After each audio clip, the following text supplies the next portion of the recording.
Does it take talent to throw 100 low kicks in a fight? Roufus taking a lot of stuff on his legs here, and you have to wonder if Rick Roufus isn't wondering why in the world he took this fight.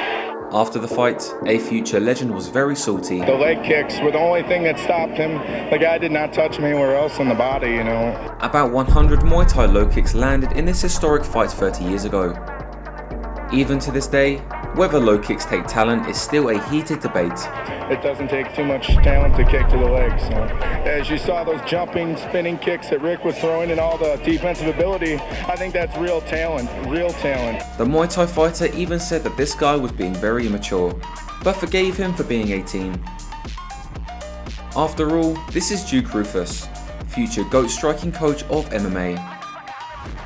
His older brother is the American GOAT of kickboxing, and he just got spammed with low kicks in one of the biggest fights of all time.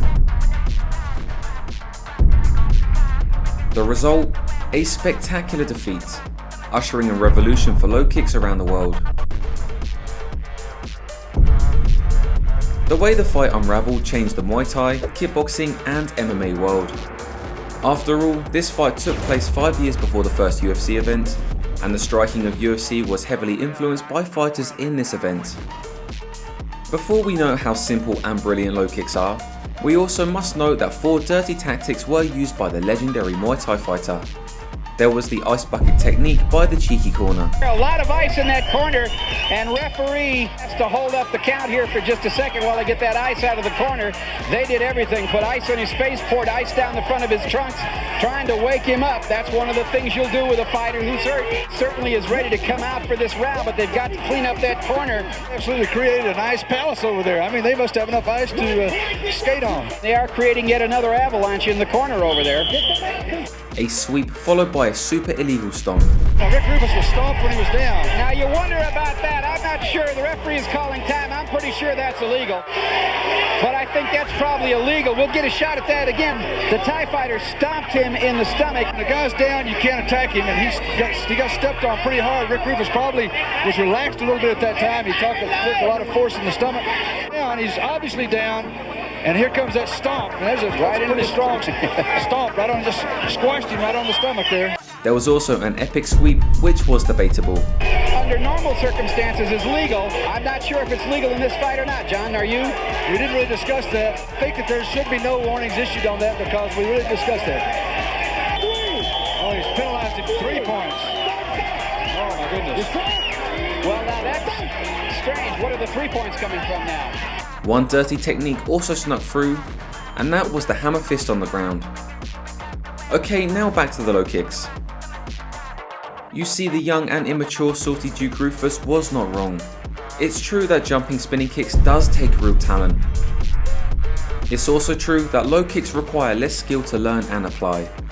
The young salty future legend was actually right. Spinning kicks are harder to throw and land than a low kick.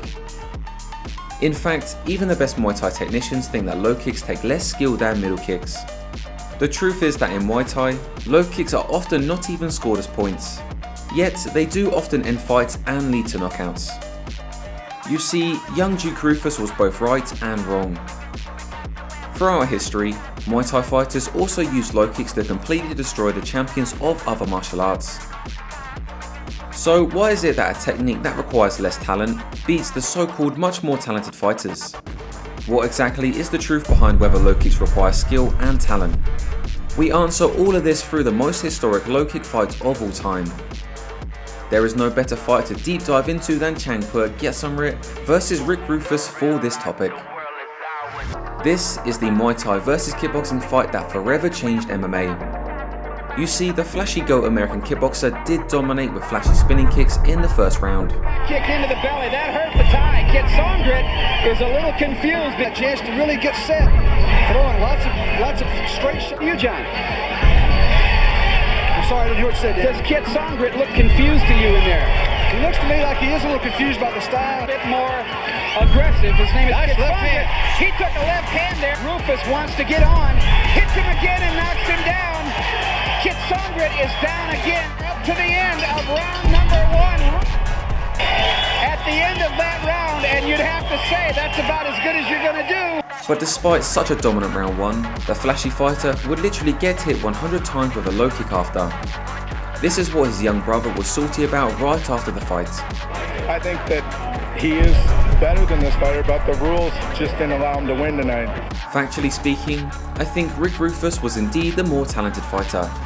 That is, if he knew how to defend against low kicks at this moment in his career, he would have won this fight. But it does take a lot of talent to kick to the legs, unlike what this guy said. I hope that, people realize that Thais, if they fight our rules, we're not going to win, and we're not going to fight their rules. All right, we can't. It's just, we experimented tonight, but we found out it's not worth it. It doesn't take too much talent to kick to the legs. So. Fight fans, welcome back to another episode of Lawrence Kenshin Striking Breakdowns. 8 years ago, I made this fight famous on the internet. This fight showcased the simple brilliance of Muay Thai low kicks. After the historic bout, a low kick revolution soon followed. The influence of this fight cannot be overstated. It truly changed the world of MMA. However, there are too many nuances that were not mentioned in any other videos out there. Now, it's time to give this fight the breakdown justice it deserves. Does it really take talent to low kick like Changpuek did? Or does it take more talent to spinning kick like Rick Roufus in this fight? We give an in-depth analysis for this question in this low kick masterclass video today. To understand why this fight was so legendary, we need to introduce the history behind it. In 1988, Muay Thai was not popular around the world yet. The most popular martial arts were Shotokan Karate, WTF Taekwondo, and boxing. MMA was not even a thing yet, nor was K1. In fact, both UFC and K1 would only arrive 5 years after this historic fight. This Muay Thai vs kickboxing fight was a special rules fight with both two fighters in their prime. Rick Roufus represented American kickboxing with a 28-0 record. He was trained by the best karate, taekwondo, boxing, and kickboxing fighters of America. Of 28 wins, no defeats, no draws, with 15 KOs. He is the Kick World Super Middleweight Champion. At 22 years old, Rick was already considered one of the greatest ever. Changpuek Kiatsongrit was the representative for Muay Thai. He was also 22 and the #1 super middleweight in Thailand. Due to being slightly bigger than the average Thai fighter, Changpuek started to compete with heavyweight fighters around the world. This was the first fight of its kind being nationally televised in America. Nationalistic and stylistic pride was on the line for both fighters. However, Muay Thai was severely handicapped. Well, this is really a different kind of a thing because we've got rules that allow some of the kicking to the legs that you've seen or you will see in Thai bouts, but they are disallowing the elbow strikes, they're disallowing the knee strikes. The rounds are 3 minutes in length instead of 2 minutes, so it is quite a different thing. In terms of style versus style fights, despite Muay Thai being handicapped, it doesn't get more exciting than this one. It was pure Muay Thai versus the best of Taekwondo, Karate, boxing fused into what is called American kickboxing. Rick Roufus was truly one of the most special talents in American combat sports history. We've seen some of the Thai fighters really come out and really bang away at the legs of their opponents. And Rick Roufus is a guy who is very dependent on those legs. He does a lot of work with his kicks, and he's going to be concerned about that. And one thing for sure too, if Roufus can stay inside of this guy's legs, I don't think this guy's probably ever been hit the way that Rick Roufus can hit him. Tonight I will be fighting Thailand's #1 contender. I expect it to be a good fight because for me it's the first time I've ever fought under these rules. Tonight I will show these people that I will fight under their rules, and I expect it to be a great fight. Before the fight, the commentators already noted that Muay Thai fighters were very tough and have very dangerous kicks. You can see the calf development on these fighters, these Thai fighters, is very large. The kind of training they do, the kind of fighting they do, John. Well, they go out and they really work on those low kicks, and then they'll bring them up to the head, and they condition their legs and shins to be able to take a tremendous amount of punishment. They'll actually go out and bang those shins against tree trunks to kill the nerves that run up the front of the shin, and it makes it so that they can use them just like clubs. And you can see his shins look like about 10 miles of bad road there. One thing that seems to be giving the Americans a hard time with fighting the Thais is that the Thais like to catch kicks. They'll grab the kicks and then try to counter by kicking the support leg. Yeah. They're not supposed to be allowed to lock in and grab onto the kicks and kick the supporting leg. If they grab the leg and deliver a kick or a punch afterwards, they could be penalized a point. And certainly, of course, that is something that is illegal at any time in American fighting rules. At the same time, the commentators knew that Changpuek was in for a tough fight as well. After all, Rick Roufus was undefeated and supremely talented. Rick Roufus, again, probably hits harder than anybody's Kiatsongrit has run into. The question will be, can he get there before Kiatsongrit gets to his legs? Well, the one real advantage I think that Rick the Jet Roufus will have is that he has tremendous footwork. He moves very, very well. He's not an easy target. He doesn't stand still and let anybody come at him under any circumstances. So he's not going to be an easy guy. He could be causing the Thai a lot of problems with his footwork. The commentators actually did a great job of giving a pre-fight breakdown, because a lot of this did play out. In round 1, it was actually Roufus who threw the first low kick. Surprisingly, Changpuek was throwing punches to start the fight. The dynamics would quickly shift later. Whenever Roufus started in, Changpuek would land big left middle kicks. Then Changpuek realized that threatening the punch followed by a low kick was very effective. I guarantee you, his family back in Thailand felt. Roufus was initially able to get away from the kicks with footwork alone. But this was before Changpuek realized the main flaw in the style of Roufus, the low kicks. Roufus even landed a spinning back kick that sent the Muay Thai legend stumbling back into the corner. The spinning back kick certainly hurt Changpuek as he stayed in the corner to weather the incoming storm. Roufus hit him from corner to corner and Changpuek had no answers. Moving around very well. Spinning back kick into the belly. That hurt the Thai. Kiatsongrit is a little confused because Roufus is all over him right now and hitting him very hard. And Roufus is backing him up. But eventually, Changpuek did find an answer. He fired back with a low kick which sent Roufus flying back. At this point of the fight, the American champion had all the momentum.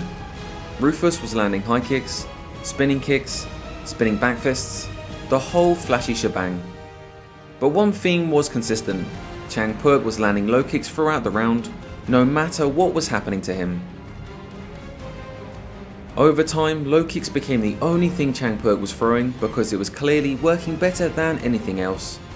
I have a principle in striking: if it works, use it ruthlessly. Roufus landed another spinning kick which sent the Thai contender back.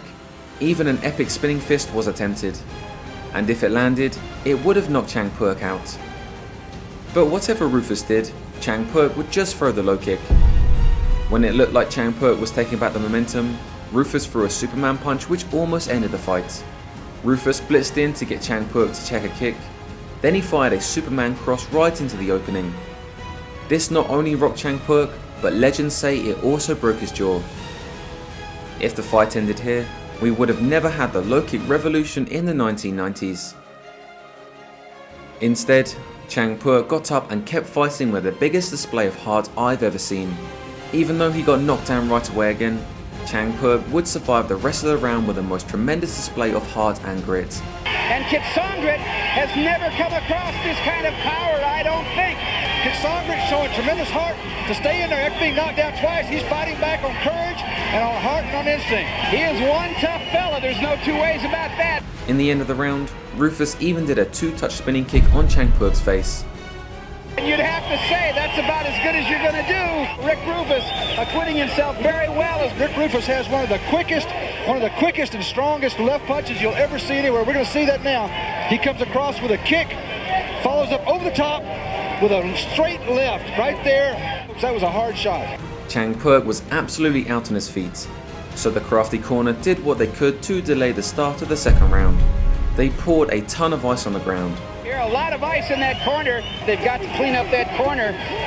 See the ice.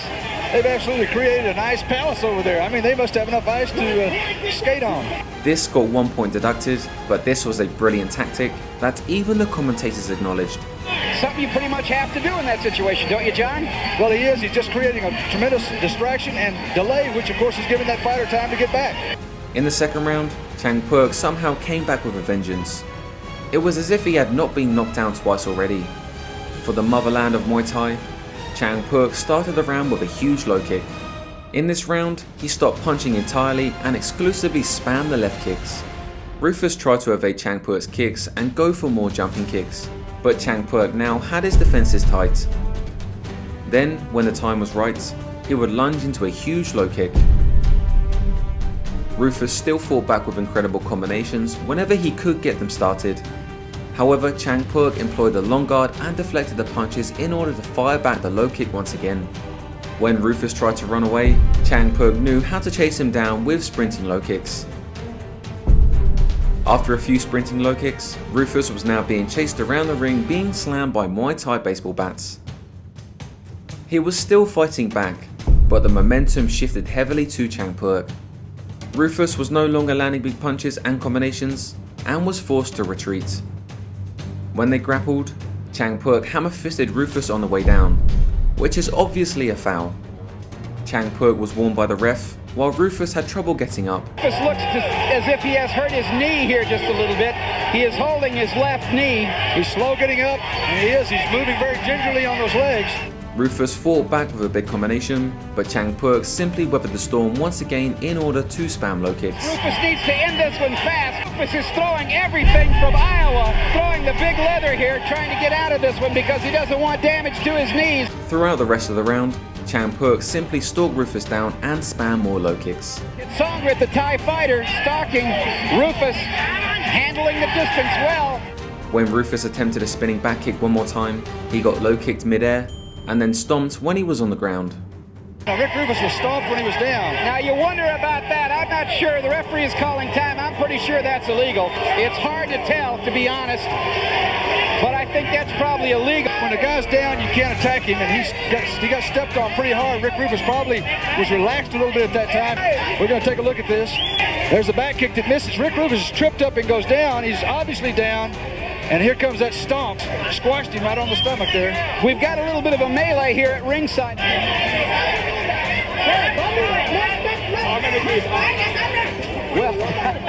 Now, Changpuek has 2 points taken away from him.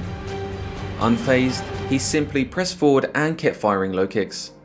Roufus was able to land a spinning back fist and high kick against the low kicks of Changpuek, but he was still getting low kicks throughout these fancy moves. Now, it's truly an epic fight. By the end of round 2, Changpuek already landed nearly 50 low kicks. Hang on to your seats, folks. Do not go away. This is going to get better. We'll be right back. Look into the corner of Rick Roufus. He has been taking a lot of punishment to his legs, and he also got himself stomped in the belly a while back. The commentators were really enjoying the antics of Changpuek. We had 2 points deducted in that last round. One of them was for stomping Roufus in the belly. I'm not sure what the other one is. The ice in the corner. They didn't get out of the corner. Yeah, the ice in the corner, and then the second one was for the stomp. And they are creating yet another avalanche in the corner over there. Well, this is a tough one to score. I've got Rick Roufus ahead by 3 points. In the third round, Roufus came out landing a whirlwind of shots, but Changpuek simply weathered the storm once again to land a low kick that floored Roufus. That's a legitimate knockdown. The kicks to the legs don't get called as knockdowns, they get called as sweeps. Whenever Roufus would blitz in with punches, Changpuek would time the heavy lead leg with a low kick. He's still there. Roufus taking a lot of stuff on his legs here, and you have to wonder if Rick Roufus isn't wondering why in the world he took this fight. Round 3 was more of the same. It was literally Changpuek sprinting across the ring with low kicks, and Roufus running away from the sprints to avoid a low kick. Roufus wasn't even keeping his hands up to block punches anymore. No punches were even being thrown. The American kickboxer was completely exposed for punches to the head. However, Changpuek wanted to prove a point and show that low kicks alone could defeat him. When Roufus spun around again, he simply got low kicked and sent stumbling into the corner. That shot to the legs hurt Roufus. His legs are obviously bothering him. He's really having a problem. As if it wasn't bad enough for Rick, he got cartwheel tossed into the air. Now there's a throw by Kiatsongrit, which under normal circumstances is legal. I'm not sure if it's legal in this fight or not, John, are you? We didn't really discuss that. We didn't discuss whether it is legal. It's okay. I think that there should be no warnings issued on that because we really discussed that. And Roufus's legs are clearly hurting him. For some reason, the ref took away 3 points for this throw. 3 points. Oh my goodness.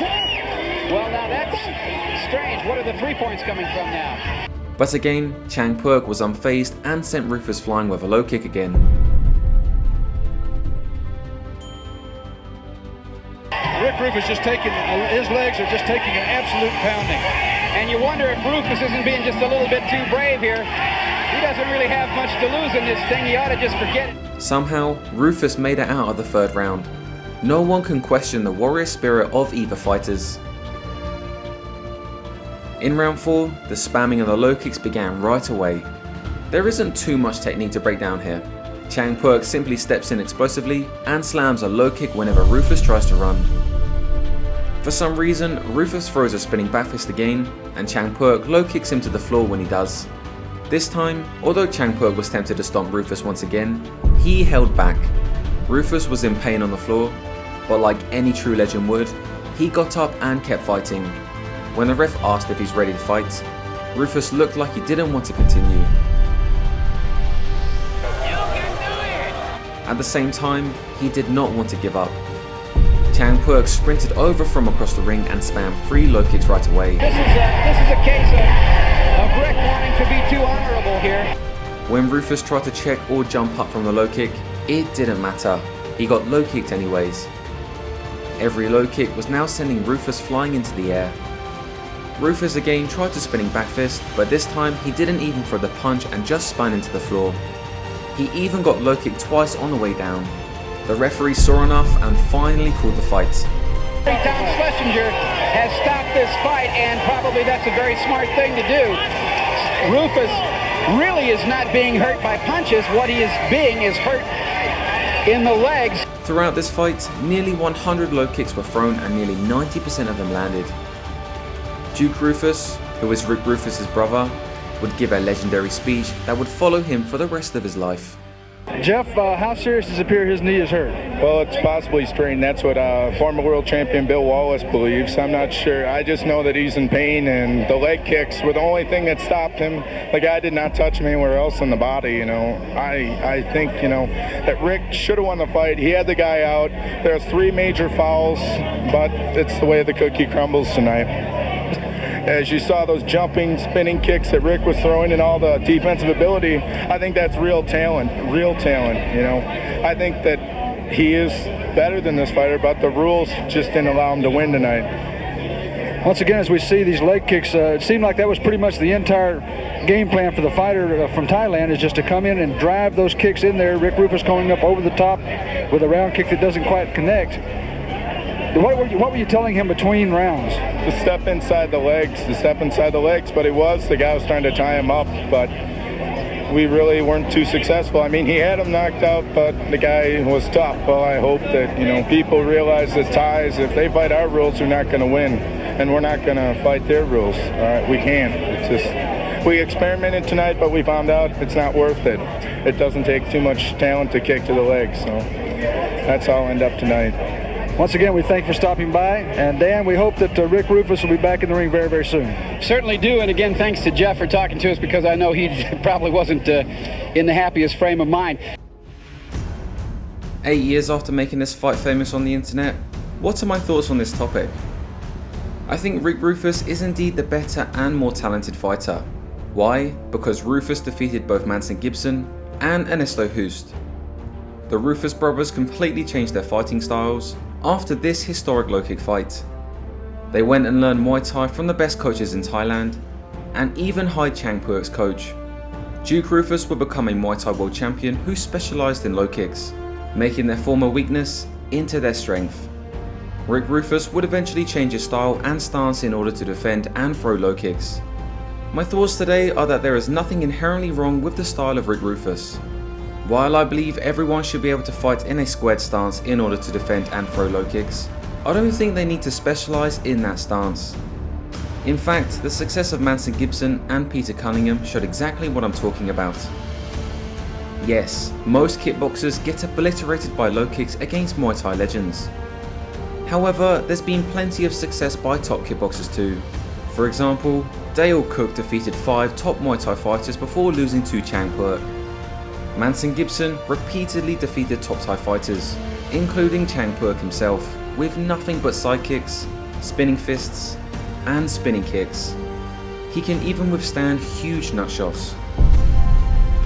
The only nutshot Manson Gibson couldn't handle was from Ernesto Hoost, the greatest low kicker of all time. Low kicks didn't bother Manson Gibson because he was made out of titanium, but also his footwork, side kicks and spinning attacks are so well timed that low kicks really didn't matter for most of his fights. Gibson himself acknowledges that Muay Thai is the best style and that Thai fighters are really great. Thai is best style. Thai is best style. Best fighters in the world. However, being dubbed a Muay Thai slayer, he knows that styles make fights, and he has a style that is kryptonite to many Muay Thai fighters.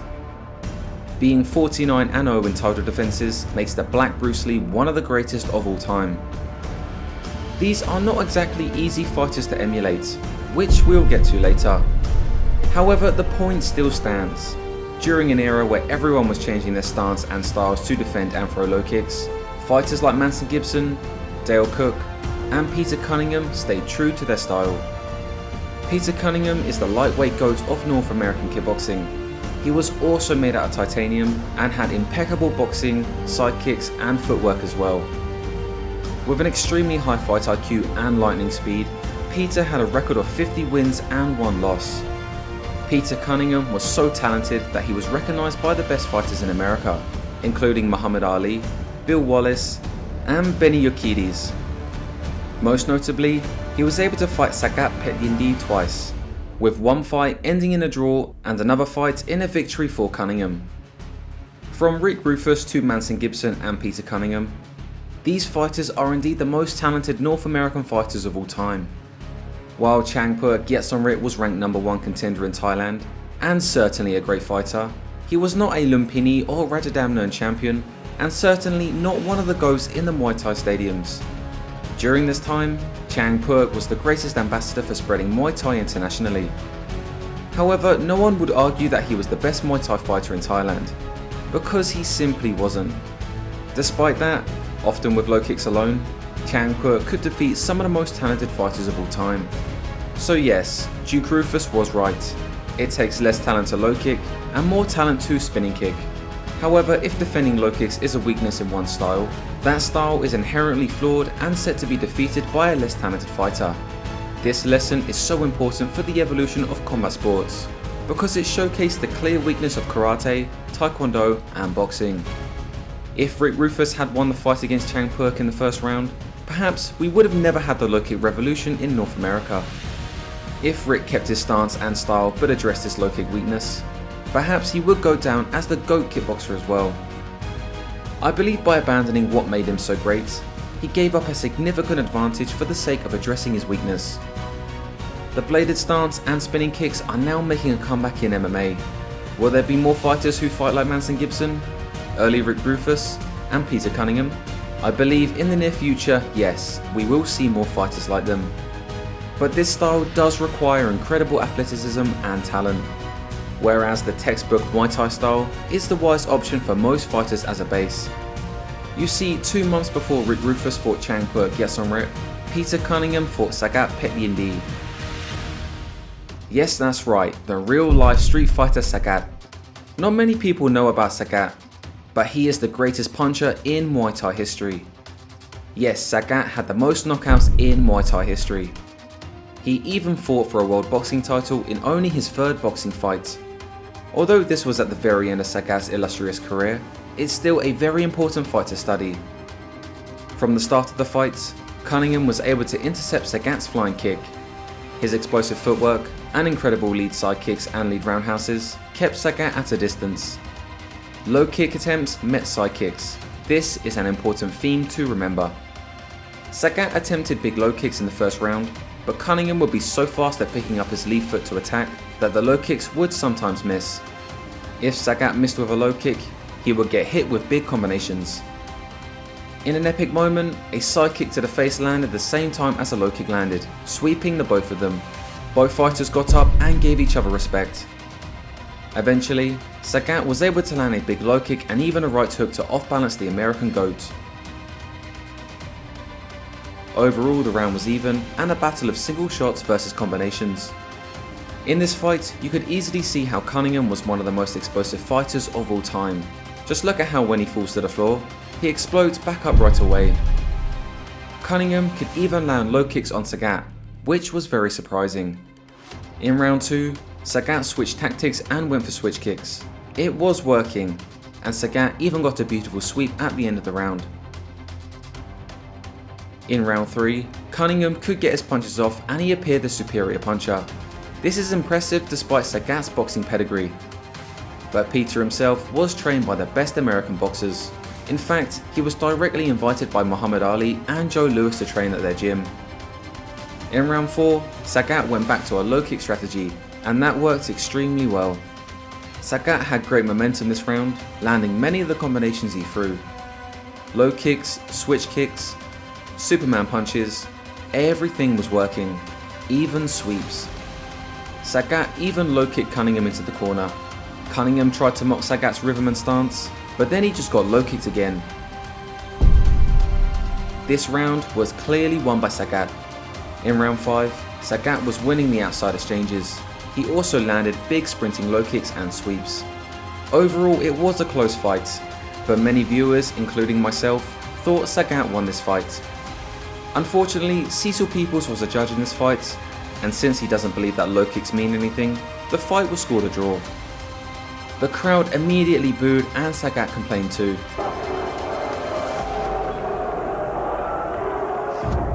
A year and a half later, they would rematch again. Sagat was very confident before the fight, saying he would knock Cunningham out. However, this would prove to be the wrong strategy. In this fight, Peter Cunningham actually changed his stance to better prepare for low kicks. This is probably because he didn't want to end up like Roufus against Changpuek Kiatsongrit. Impressively, Cunningham was still able to deliver explosive side kicks by transitioning into the bladed stance at the right moments. What was interesting was that early in the fight, Cunningham stopped using his explosive footwork to dance around as much. Despite that, Sagat was still able to land a couple of low kicks in the first round. Sagat got warned multiple times for grabbing the leg and eventually deducted a point, which I personally find unfair. Throughout the rest of the fight though, Cunningham was able to get off his kicks and punches. On the outside, Peter's footwork was too fast for Sagat to catch up with him with prodding low kicks. On the inside, Peter made sure to change his stance to be able to defend the low kicks. This versatile style allowed Peter all the advantages of his style while avoiding the weaknesses when the range got closer. This naturally made Sagat avoid a pure low kick strategy against Cunningham. As a result, many spinning kicks were thrown and they landed well in this fight. This is also because Cunningham could check the low kicks on the inside. Since Sagat was not allowed to catch kicks, it was difficult for him to nullify the super fast lead side kicks and lead roundhouses from Cunningham. The kickboxing GOAT was doing so well at checking the low kick that he even teased Sagat for it. Once Sagat abandoned the low kick, Peter Cunningham's style actually has more advantages on the outside. And that's exactly what we saw. Cunningham would dominate the outside scoring as Sagat tried to get into range. The American GOAT was doing so well that the Muay Thai GOAT didn't even want to touch him to the gloves when offered. In the later rounds, Sagat became very gassed, and his single shot style was showing his weaknesses against the explosive combination hitting of Cunningham. In the 10th round, Cunningham absolutely dominated, and Sagat even threw a low kick late after the bell, which was checked by the kickboxing GOAT. In the final round, Sagat spammed low kicks and a few hit the kickboxing GOAT, but Cunningham was so happy to stand there in the pocket to defend low kicks and deliver back his own strikes. It was a clear victory for the kickboxing GOAT, and it demonstrated clearly how to fight a Muay Thai fighter. Sagat isn't just any fighter either, he is a GOAT in Muay Thai and the knockout king. While this was the very end of Sagat's career, I believe that if he approached the fight with a better strategy, he could have won. First, he shouldn't have gone off on an offensive style focusing on a knockout in the early rounds. Since he was an aging fighter, he should conserve his energy in the early rounds. I believe Sagat should have adopted a pressure fighting counter style that uses punch feints to set up his low kicks. If he conserved his energy early and set up his low kicks better, Sagat may have a better chance of shutting down the explosive long range attacks from the kickboxing GOAT. Manson Gibson is another incredible study against Muay Thai fighters. With the nicknames Black Bruce Lee, Master Blaster, and the Muay Thai Slayer, you know he's a GOAT already. Like Bruce Lee, he can side kick so explosively that no one in the world could stay away from it. Against Chanman, the first low kick landed against Gibson was when the referee stepped in to stop the dancing of both fighters. Gibson would stay super far away from the opponent, so a low kick wasn't readily available. From this range, he can also do whirlwind spin attacks followed by takedowns. For some reason, Chanman was very happy about this. If a fighter is extremely good with the side kick and constantly threatening it, it's actually very hard to land a good low kick. When they get close, Gibson would just go for a takedown. Eventually, Chanman landed a few low kicks, but because Gibson is made out of titanium, he didn't feel it. You won't feel it. When the opponent tried to sprint in with low kicks, Gibson would meet it with a spinning back fist. When Chanman sprinted into exchange range, Gibson would again go for a takedown. This is an excellent strategy against low kickers. In the second round, Gibson comes out and lands a perfect spinning kick to the ribs. Then he would intercept a low kick with a beautiful counterpunch. In the clinch, the Black Bruce Lee would dirty box and alternate into takedown threats. This certainly kept the Muay Thai fighter from using any effective clinching. Basically, the same sequence would repeat again. Then Chanman had enough and low kicked Gibson straight to the nuts when he tried to side kick again. But because Gibson is made out of iron, he didn't feel anything. To get his revenge, the Black Bruce Lee went on a whirlwind attack and the Muay Thai fighter had no idea what to do with it. He got away from a few whirlwinds and then got hit clean with a spinning hook kick. This made Chanman low kick again, but it was intercepted by a cross. This sequence happened many times throughout the fight. But what impressed me the most was how well Gibson's dirty boxing did against the Muay Thai fighter. Through these exchanges, we could tell how strong Gibson was.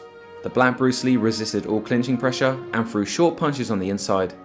It even bothered the Thai fighter. Near the end of the round, Gibson landed more side kicks and whirlwind attacks. Surprisingly, it was the Muay Thai fighter that looked tired. That's when Gibson side kicked him to the ropes again. When the Muay Thai fighter put his hands down, Gibson actually landed a spinning kick on a low kick, scoring a perfect knockout. The most impressive part is that his balance stayed perfect despite the low kick landing. What does this fight show? It shows that when you're an explosive GOAT, spinning kicks can indeed defeat low kicks. There hasn't been an American fighter to beat a Thai since Dale Cook.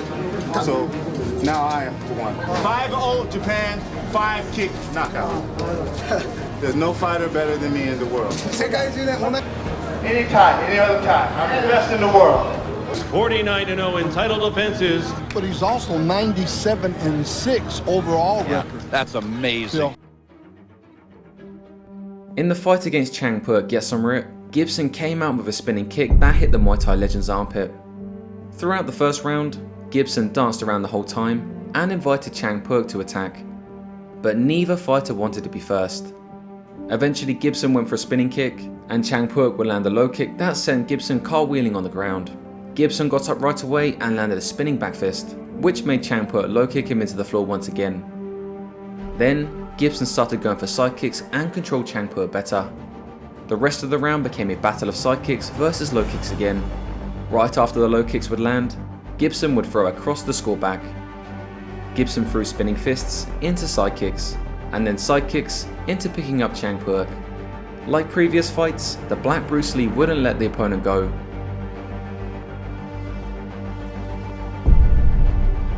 In round 2, Gibson came out with a storm of side kicks, spin fists, and spin kicks. Then he did a whirlwind attack when Changpuek charged in and rocked him. Throughout the round, Changpuek would resort to throwing pure left hooks and middle kicks. But Gibson would thoroughly control the range with the side kicks, and he even floored Changpuek with a double side kick. In round 3, Gibson offered a glove touch that was thoroughly rejected by Changpuek. Despite a brilliant rejection, Gibson landed a spinning kick followed by a whirlwind left hook. The Black Bruce Lee then followed up with an amazing barrage. 1, 2, 3. Gibson then ragdolled Changpuek.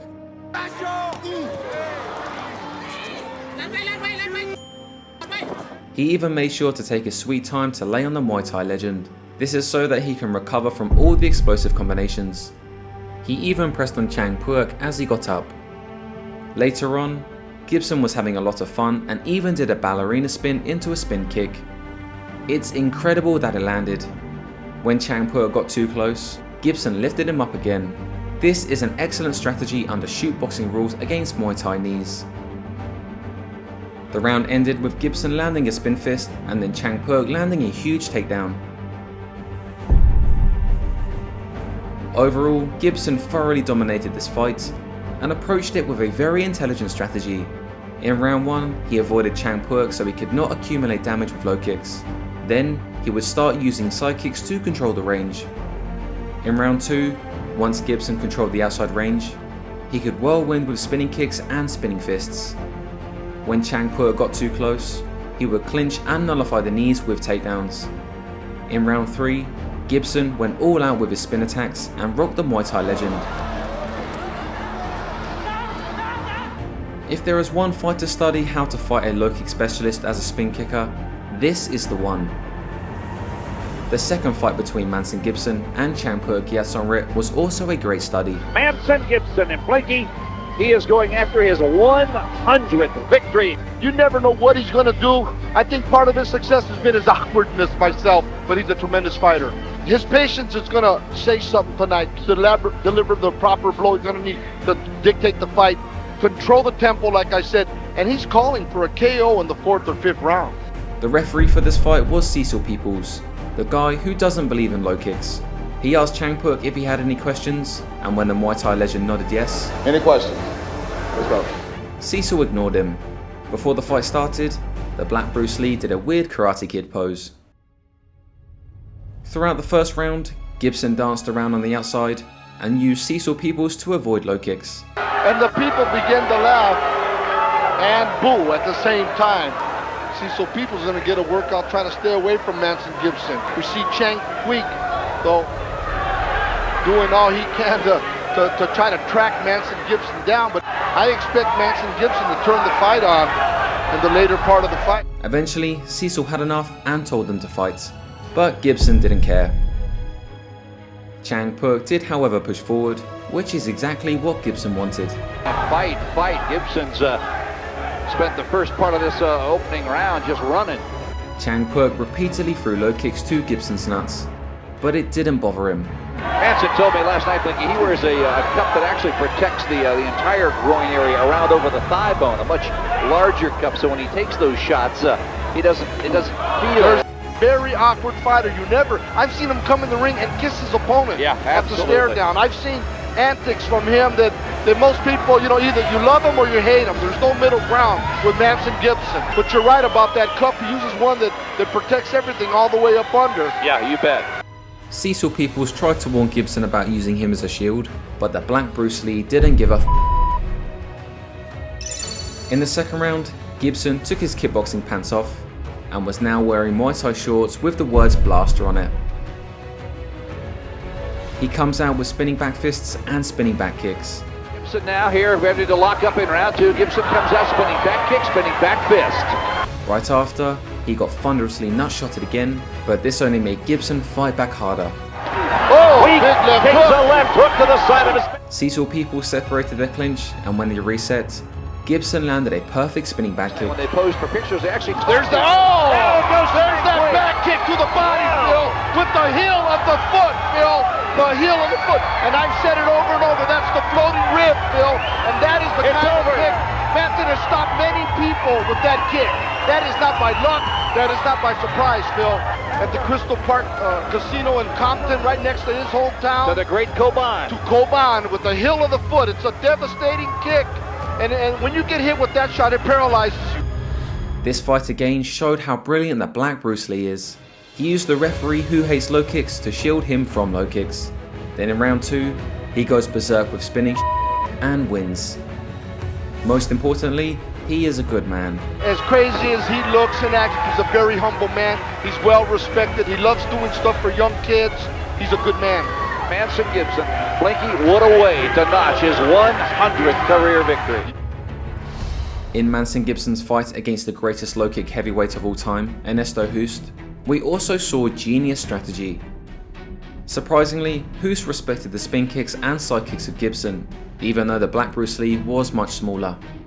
The side kicks and spin kicks landed from the very start. Hoost, however, stayed patient to time his low kicks. The GOAT low kicker even landed several thunderous low kicks to the Black Bruce Lee's nuts. Gibson, however, still barely felt them, even from the greatest low kicker of all time. If Hoost charged in too hard to low kick, he would get hit with a spinning back fist. Gibson tried his clinching and takedown strategy in this fight as well, but Hoost was too big and strong for the Black Bruce Lee to control his hips. He did, however, eventually get one takedown and gracefully cradled Hoost to the ground and then offered props. In round 2, Gibson landed a side kick to the nuts and apologised right away. Hoost would land many low kicks, but Gibson would also land many side kicks. A super thunderous low kick to the nuts was landed in this round, and for the first time ever, the Black Bruce Lee showed that it affected him. Gibson even landed a flying downward punch against Hoost's low kick. Overall, 5 nut shots were landed by round 2, and despite the size difference and all the nut shots, the fight was very close. In round 3, both Gibson and Hoost came out super game. They were exchanging blows and Hoost had the momentum. But when Hoost charged in, Gibson knocked him down with a beautiful spinning back fist. Gibson almost did the exact same thing again right after. This round was essentially spinning back fists and side kicks versus low kicks and clinch knees. Most people who saw this fight thought Gibson won, but the judges gave it a draw, making it an extension round under K1 rules. In the extension round, Gibson landed a side kick that floored Hoost. Hoost once again landed many low kicks and Gibson once again landed many side kicks. On this night, Ernesto Hoost would win a unanimous decision, but many people did believe that Gibson won this fight. Spectators also believed that if the size difference was not so big, that Black Bruce Lee would dominate this fight. Despite the loss, Gibson was a classy gentleman and tried to pick up Hoost to celebrate his win, but Hoost was too big. So there you have it. Does spinning kicks really require more talent than low kicks? Yes, based on this historical case study, absolutely. Only a few guys in history have been able to spin kick on the greatest low kickers. It is possible to defeat great low kickers with spinning shits, but it requires you to study side kicks like an explosive goat. Peter Cunningham and Manson Gibson both had the greatest side kicks of all time. On the outside, they were also the most explosive fighters of all time. Not everyone is meant for this style, but young Duke Roufus was absolutely right. It does take more talent to throw spinning kicks. It doesn't take too much talent to kick to the leg. So, as you saw those jumping, spinning kicks that Rick was throwing and all the defensive ability, I think that's real talent, real talent. However, he was also wrong that low kicks don't require talent. After all, Duke Roufus did become a world champion in Muay Thai and specialise in low kicks. Low kicks definitely do require talent, but regardless of being talented or not talented, low kicks are just way more accessible for everyone. That is, not everyone is GOAT explosive. And since not everyone is GOAT explosive, learning how to low kick and defend the low kick in the neutral stance is the right thing to do for most people. What are your thoughts on the low kick versus spin kick talent debate? Chat with us in the comments below. If you enjoyed this episode, the best way to support us is to watch another one. I'm Kenshin, and thank you for keeping our channel alive.